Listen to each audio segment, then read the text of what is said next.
Okay, it looks like everybody's ready. I'm going to have Mr. Sloven actually do a sound check quick. Test, test. Justice Appel, can you hear that?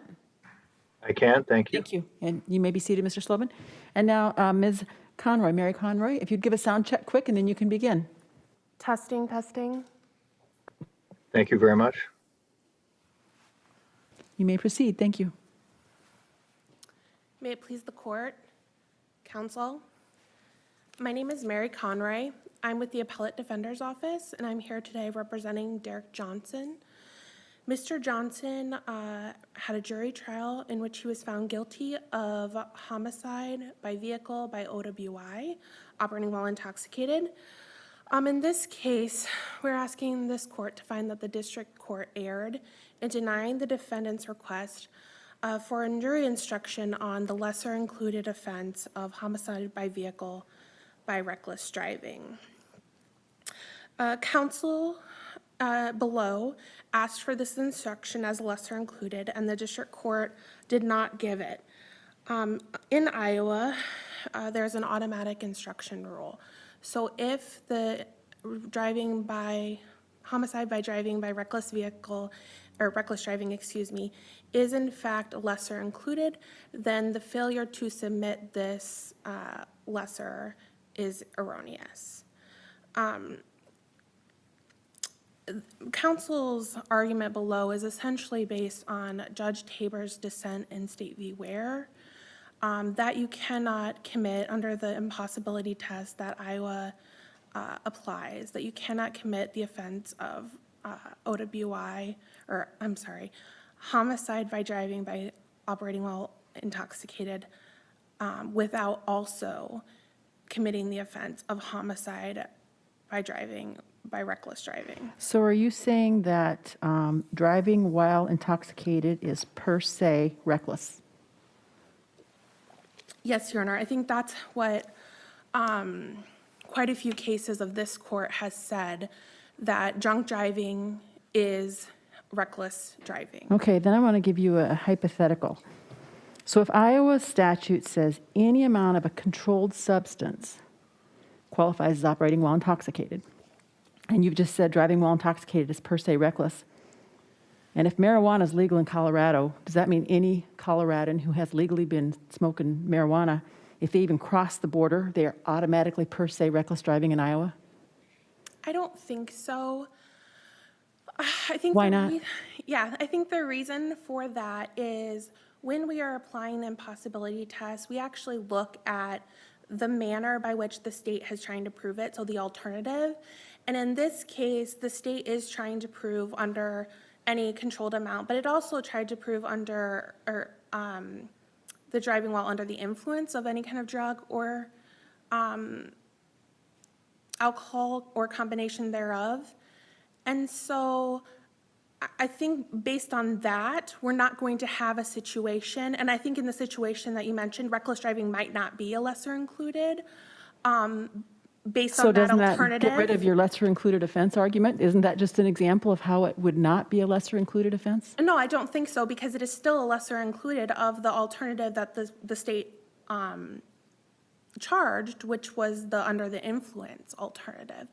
Because I think this court in Newton did recognize, State v. Newton, did recognize that there might be instances where an OWI is just per se, well, I think the state has, or the court has said that OWI is a per se crime, at least with a controlled substance right now. But I think that Newton acknowledged there will be, or there could be instances, like you've said, where someone has smoked marijuana, even in like Illinois, I think is legal now, even for recreational, comes over here, not currently under the influence, drives, by some circumstance, gets implied consent invoked, and it has any amount of controlled substance in there. What do you make of the state's argument that reckless driving requires driving, while operating under the influence doesn't require driving? Doesn't that mean that reckless driving isn't a lesser included? Well, I think there's probably two answers to that. I think one, you can look at Judge Haber's dissent and say that or OWI, homicide by vehicle by OWI necessarily includes movement of the vehicle. I think the other, Well, if I might stop you there, what do you make of the hypothetical then that the state raises, that someone could be intoxicated and say buckle a child in a restraint in a back seat, start the car in their garage, and then pass out, and then the child dies of CO2 poisoning? The driver there, the operator there, isn't driving, but still causes a homicide by OWI. What's your response to that hypothetical? well, I think the causation, I'm not sure that that would fit under the operating while intoxicated or homicide by operating while intoxicated, because I'm not sure like there's a causation if we look at like whether or not that was reasonably foreseeable by just starting a vehicle that a child would die. But I think the second piece of that is Massac, State v. Massac is based on this premise that operating and driving are not the same. And they cite Weaver for that concept. But if you actually look at Weaver, Weaver does say that driving in the way we think of it is not operating as broader. So you could be behind the wheel of a running car and be operating, but not necessarily moving the vehicle.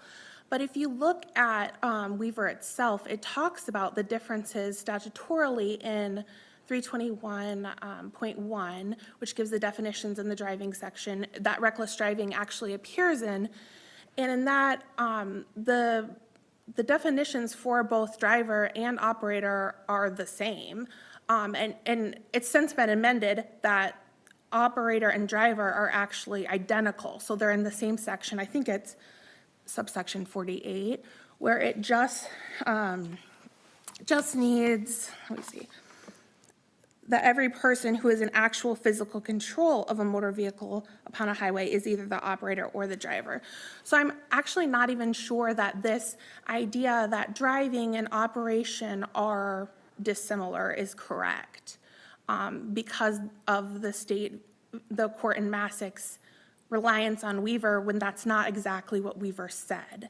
And I think if you look at the definitions of operator versus driver in 321.1, you'll see that they are in fact the same. So counsel, in that hypothetical, could that person also be charged with homicide by reckless driving? I think so, yes.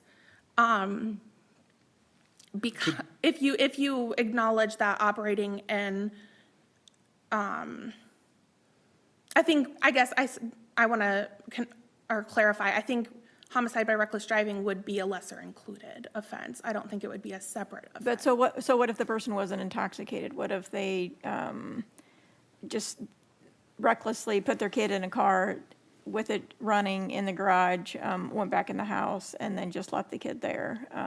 So there's not intoxication, but could that arise to homicide by reckless driving? I think so. If you show that behavior was reckless, yes. Counsel, can you more directly address the state's distinction or argument, I think, that the cases that talk about OWI being reckless are using reckless in a different sense? That those cases are talking about the decision to drive while intoxicated is reckless, and the reckless driving statute is really referring to the manner of driving in that. So you could imagine a situation even where somebody who is intoxicated is not driving in a reckless manner. They could be following the speed limit, doing everything perfectly. Can you more directly address that issue? Yeah, I think that the recognition that OWI is reckless, the drunk driving in general, is tied to the under the influence, and they are talking about the manner. They're talking about, or I suppose they're talking about the inherent risk that you take on. Doesn't Justice Christensen's hypothetical to some extent cut against that? That you could, technically you're operating while intoxicated if you have any metabolites in your system, even if those aren't impairing your driving, right? Aren't those two separate concepts at least? They are. I don't think that the cases that talk about OWI as reckless behavior are, I think they are predate that amendment that added any amount of controlled substance. So I think we're really talking about the under the influence alternative that was charged in this case. Counsel, are you asking us to overturn the, I'm sorry, are you asking us to overturn the Comreed case? No, I don't think there's any reason to overturn the Comreed case. The Comreed case does not talk about causation at all. The only thing raised in the Comreed case was the idea that any controlled substance, it was a sufficiency argument, but any controlled substance automatically included the administrative cutoff of what they could find in the blood. And so that doesn't have anything to do with causation. So I don't think there's any reason to overturn Comreed. I mean, it was very limited to that piece of the statute of what any controlled substance actually meant. On the issue of causation, back to Justice McDonald's hypothetical, if the person was driving perfectly and still caused an unintentional death, would the person be guilty of homicide by intoxicated driving? No, I think that's what State v. Adams says, is that, well, I suppose if we're talking about if their driving was not, It was not negligent, say. right, and not impaired by the intoxication, I think that's exactly within the purview of State v. Adams, is that intoxicated driving or impaired driving has to cause the death. So without that, we do not have a violation of the statute. And so does the state have to prove some sort of impairment that something having to do with the impairment caused the person's death? Under Adams, I think it does. And I think that makes sense because we're trying to hold people responsible as a criminal statute for the resulting harm. It's not a strict liability statute. That's what Adams says, is that there has to be some sort of intoxicated driving that causes the death. And I think, Counsel, is negligence enough then? If an intoxicated driver does something negligent while driving that causes a homicide, is that enough? I guess it's hard for me to figure out what would be negligent but not caused by the intoxication. I think if it's caused by the intoxication, then it's above negligence, it's recklessness. I think if it's just simple negligence and it's the hypothetical that Chief Justice Christensen gave where the person had smoked marijuana a week before, then I don't believe it falls within the purview of the statute. What about a case where I think there was a case involving a driver with bad brakes and who knowingly had bad brakes and went out, and that was considered reckless driving. So what if you have an intoxicated driver, but the cause of the accident has nothing to do with the intoxication, but it's the brake failure? I think that falls within the reckless driving by homicide. But would it be also OWI? I don't believe so if the impaired driving did not cause the death or the accident. If we were to overrule Adams, is this lesser included offense argument go away? Is the causation analysis in Adams, I guess in other words, necessary for your lesser included offense I think argument? so, Your Honor. I think because you're talking about, if you're overruling Adams, you're saying that it's a strict liability crime, correct? So you're saying any OWI where there's a death, the person is going to be guilty under the statute. And so I think that does take away the reckless driving alternative. Well, Counsel, I mean, wouldn't there be situations where someone could be operating while intoxicated and a death is caused, but it's not caused by anything having to do with impairment from the intoxication? So, for example, if an intoxicated driver with a passenger is sitting at a red light, and a semi comes up from behind and rear ends them and kills the passenger, would that fall under the homicide by intoxicated driving statute? Well, right now, I don't think it would under Adams. I think if you get rid of Adams, then that's essentially what the state is asking for, is a strict liability crime. So it does not matter that, that the driver had no role in causing the accident, because it would be reckless driving, or I'm sorry, homicide by vehicle by OWI. I think that would fall within that statute then. Because it would be a but-for cause. That's correct. It wouldn't have been at that light but for the intoxicated operation of that vehicle. Right. That's correct. And so where do you think we should draw that line? If it's not a strict liability crime, but if you're negligent, I think if I understood your prior answer, if you're negligent, that is enough to convict under this statute. Where do we draw that line? I guess I think the line is drawn where it should be in Adams, that if your intoxicated driving causes the death, then you're liable under the statute. I think that's a proper way. I think when you talk about the negligence, you're looking at whether or not that intoxication caused that, if that makes sense. Does that answer your question? Going back, I see we're out of time. I'll come back to it. Okay, thank you. Thank you. State? Thank you, Madam Chief Justice, and may it please the court. Counsel. Good morning. My name is Louis Sloven. Sorry, I'll take this off. My name is Louis Sloven. I represent the state. It's a privilege to be here with you today. And I want to say I appreciate your comments about Constitution Day. We are all unified by our respect for the Constitution, the rule of law, and our desire to do justice. And I try to be inspired by that every day. So, in this case, our thesis is that a reckless manner of driving is not an element of vehicular homicide by OWI. It never has been. Adams erroneously required some sort of causal connection between the intoxication of the driver and the manner of driving and the death of the victim. I say that because... I'm not a fan of Adams, I'll tell you, because you probably know I wrote the Court of Appeals decision, and then the case kind of went in a different direction, took on a life of its own in the Supreme Court, and I think addressed an issue that hadn't really been in the case. Having said that, I don't really see we need to revisit it here.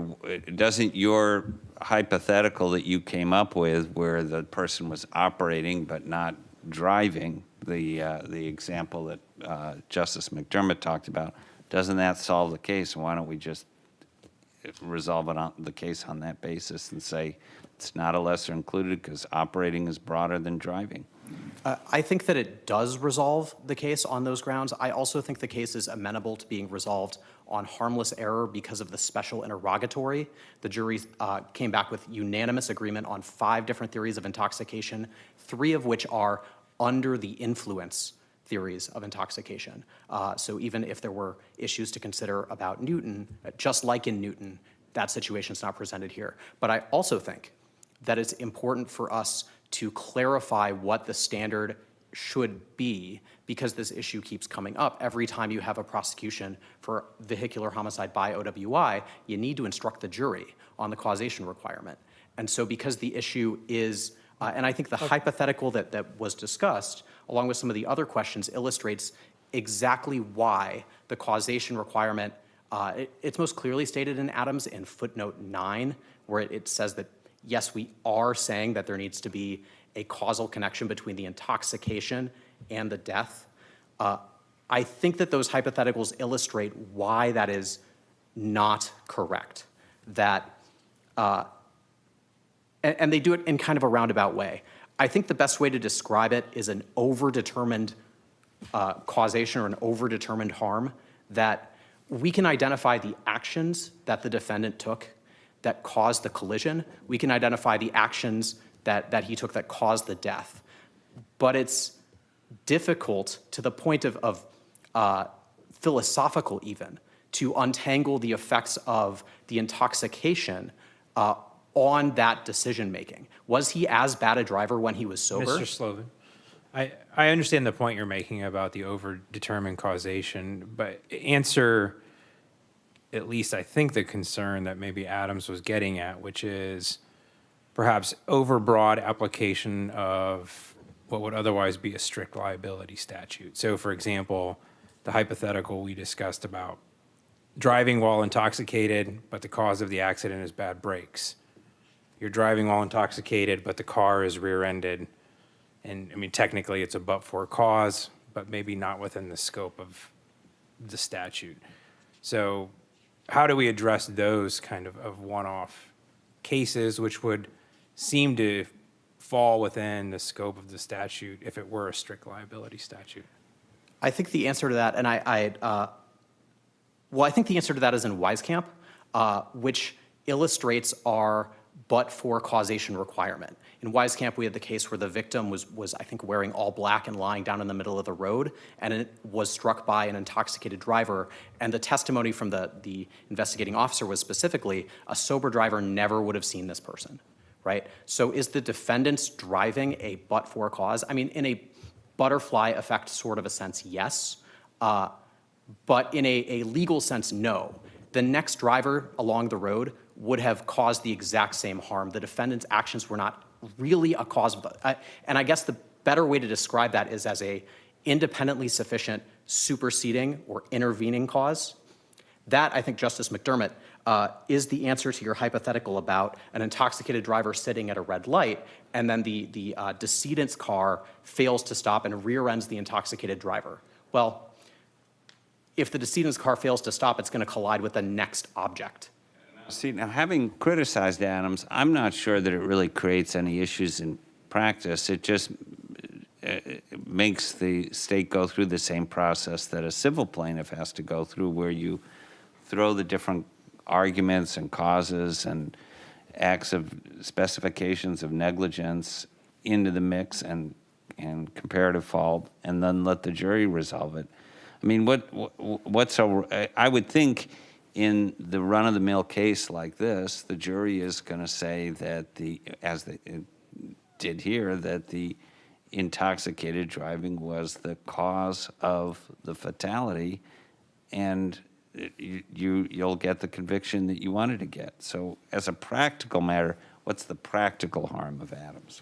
I think the practical harm is illustrated by the Iowa Court of Appeals opinion in the PCR on Adams, where it reverses the denial of PCR in that case and says, yes, the driver was looking away. Yes, the driver was driving with a headlight out. But all of these factors, right? So it looks at the behaviors of the driver and says, but a driver behaving that way, whether or not they were intoxicated, would have caused the same accident, right? And that's the argument that Adams invites. But counsel, isn't that the same argument that Wieskamp invites? In other words, if someone's sitting in the middle of the road wearing dark clothes, don't you, in that case, also have to figure out whether a sober driver would have had the same problem? No, I think that that's an important distinction to make, that what it should require is attributing the death, drawing a causal relationship between the death and a decision that the driver made, not, and I think the decision to get behind the wheel of the car in that intoxicated state is sufficient. I think that that's illustrated by the hypo about the CO2 poisoning. But when you start saying, was the intoxication the cause of the decision to operate the car, the decision to, to turn left, the decision to drive at that speed? That's what Adams seems to be requiring. In Note 9, it says, would a non-intoxicated defendant have caused the same harm? Or would this defendant, if not intoxicated, have caused the same harm? Would they have made the same decisions? And I think that the statute, in the way that it's written, disclaims any interest in that question. That with eluding, the state has to prove, this is 707.6A to B, state has to prove that the death of the other person directly or indirectly results from the violation of the eluding statute, right? And then if you look at section 7076A 2A about reckless vehicular homicide by reckless driving, right? Reckless manner of driving. It says using a cell phone while driving, texting while driving, and all that, that's prima facie evidence of reckless manner of operation. Doesn't say OWI is prima facie evidence of reckless manner of operation. I think the legislative intent is to categorize the decision, and this is really getting back to the main thesis. The decision to drive is reckless when you are intoxicated. But the state Also, doesn't you mentioned legislative intent. Adams has been on the books for 8 years. Have been any effort to modify Adams legislatively? No, I don't think that there has been, and I recognize that legislative intent is usually legislative acquiescence is usually a concern. Although I'd point to Elroy, or Mick Elroy, I believe, as standing for the proposition that legislative acquiescence has less weight when a decision of the court could only be responded to by passing the same language to begin with. And I know legislative acquiescence is never, it's never solely determinative on its own. I would submit that this is the kind of error that would be very difficult for the legislature to correct because it would be essentially just passing the same language. I think the statute already says the thing that we're saying that it says, and legislative action to respond to Adams, I guess I'm not quite sure what that would look like. But I do take the point that I think legislative acquiescence here weighs both ways because, I mean, you would expect legislative action to correct Comreed if Comreed was incorrect. But then Adams says pretty much exactly the opposite of Comreed, that it would be impossible for Comreed to come out the way that it did. Question, as a practical matter, all right, you've cited a Court of Appeals PCR decision, but in terms of what juries actually do in these cases, I don't really think Adams is going to affect any verdicts in the vast majority of the cases, and I haven't seen any evidence of that. And if Adams is intended to screen out the freak cases where there's just sort of a fortuitous connection between the drinking and the accident, you know, what's wrong with that? Why do we need to revisit Adams when all we have here is a simple question of impossibility? Can you commit the lesser offense without committing the greater one? Can you commit the greater one without committing the lesser one?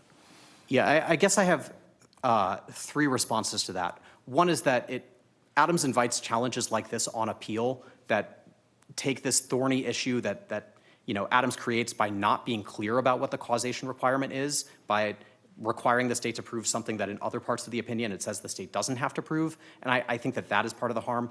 Part 2, and getting more closely to the jury, if you look at the part of the closing argument from the state that we block quoted in our brief, you look and it's making an argument to prove what it thinks Adam requires it to prove. And that is arguing the link between the intoxication and the specific driving choices that were made, right? Which I think is something that you may say to a jury anyway as part of telling the story of what happened, right? But what the statute really requires is proof that goes the opposite direction, that the state should be introducing evidence about the driving choices that were made to establish causation of death, right? And then to prove that, this is circumstantial proof that the defendant was intoxicated because only an intoxicated driver would make these decisions. If I might, let me try to restate what I think you're saying. The state would need to prove but-for cause, and the state would need to prove that the intoxication incrementally somehow made the death that happened more likely. I think that's what Adams requires. I think that's one version of what Adams requires. I think that the intoxication, and I think that the reason why the lesser included argument is wrong is because if the intoxication causes the driver to make a decision that is merely negligent, or even a violation of the rules of the road in some way that causes the death, I think that's sufficient. It doesn't have to amount to the OWI causes the driver to drive in a manner that is reckless outside of the recklessness of the decision to get that behind the wheel in the first place, which is not about manner of driving. But what I think the statute really requires, what I think a post-Adams would look like, is but-for causation, as you describe, linking the defendant's driving to the death and proof that the driver was intoxicated. Well, And I isn't think that strict liability? I mean, if all that you have to show is but for and that they were intoxicated, that seems to me strict liability. Yeah, I think it's close. And I think that the but-for causation requirement shouldn't be dismissed out of hand because I think it does matter. It creates defenses like Weiskamp. It creates it as a shield to liability in the intoxicated driver at a red light scenario that you Well, describe. that's still but for. Right, Yeah, and yeah. so I think that requirement solves some of the problems that some of the concerns you might raise about what we're saying. I think that the legislature intended to say that there's no requirement to disentangle the effect of the intoxication on the driver's decision-making. If the death is attributable, sure. So, in a pre-Adams world, let's assume a pedestrian was killed by a motorist who was operating while intoxicated, and the driving decision was the failure to brake, let's say. So in a pre-Adams world, the state would have to prove the defendant failed to brake, the failure to brake caused the death, and the defendant was intoxicated. In the post-Adams world, the state would have to prove the defendant failed to brake, failure to brake caused the death, but the failure to brake was specifically caused by the intoxication. And that's the additional piece that you think is wrong with Adams. Right, and I think that the better way to read Adams is, I see I'm out of time if you'll permit me to. Please go ahead. Thank you. The better way to read Adams is to say there's some contributive effect from the intoxication on the decision of failure to brake, on the manner of driving in some way. But I think the more correct way to interpret the statute is to say the defendant was intoxicated, the defendant's failed to brake, the defendant's failure to brake killed the victim, and the failure to brake is part of the driving, and then that's it. We don't have to link the failure to brake specifically to the intoxication. We don't care if he would have failed to brake if he were sober. And I want to point to Wallner specifically as a case where the defendant was seen drunk before and after driving the car, and the defendant was linked to the car, and the car killed the victim, but without any evidence the manner of driving at all. That establishes the crime of vehicular homicide by OWI. And I think that, before Adams, that was the law, and I think that's the way the law is intended to be implemented. Thank you. Thank you. Ms. Conroy?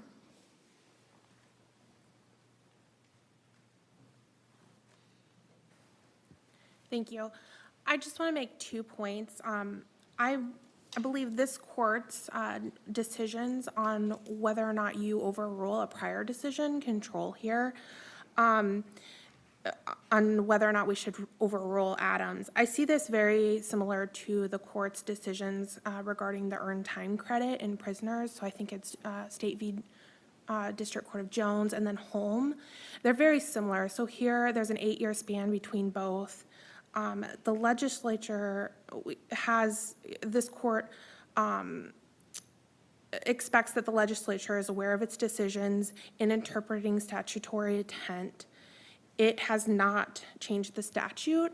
And one of the points that the court in Jones thought was important was that that particular statute had been amended. Here, this particular statute has been amended since Adams.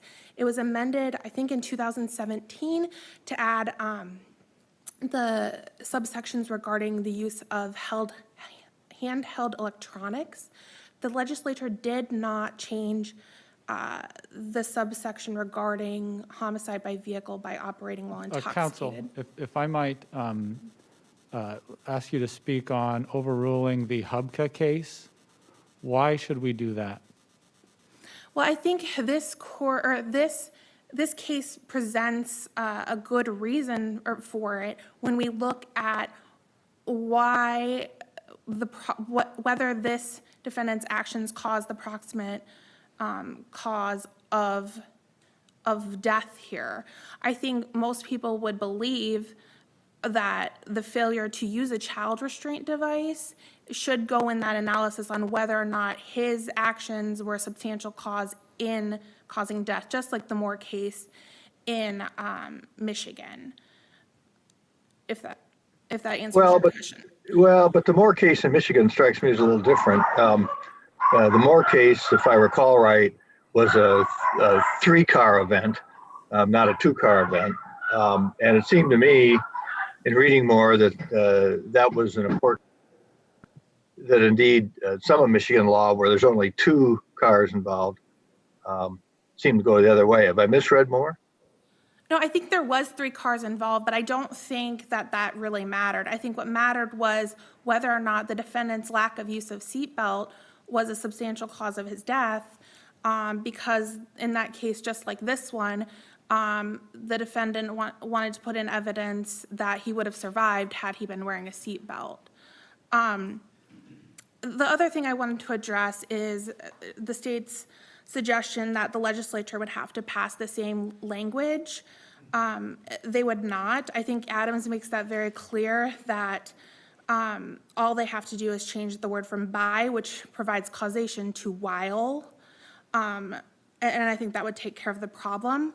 The second thing I wanted to address was the idea that the jury's finding of 5 interrogatories is a harmless error, and I don't think that's correct under Iowa law. And that's because the primary defense of the defendant at trial was that his recklessness caused the accident or death, separate from any intoxication. So he argued, if you look at the closing arguments and where he brought out facts on cross, was that there was evidence that the defendant was not, or the jury could have found that the defendant was not actually intoxicated or under the influence at the time of the accident itself.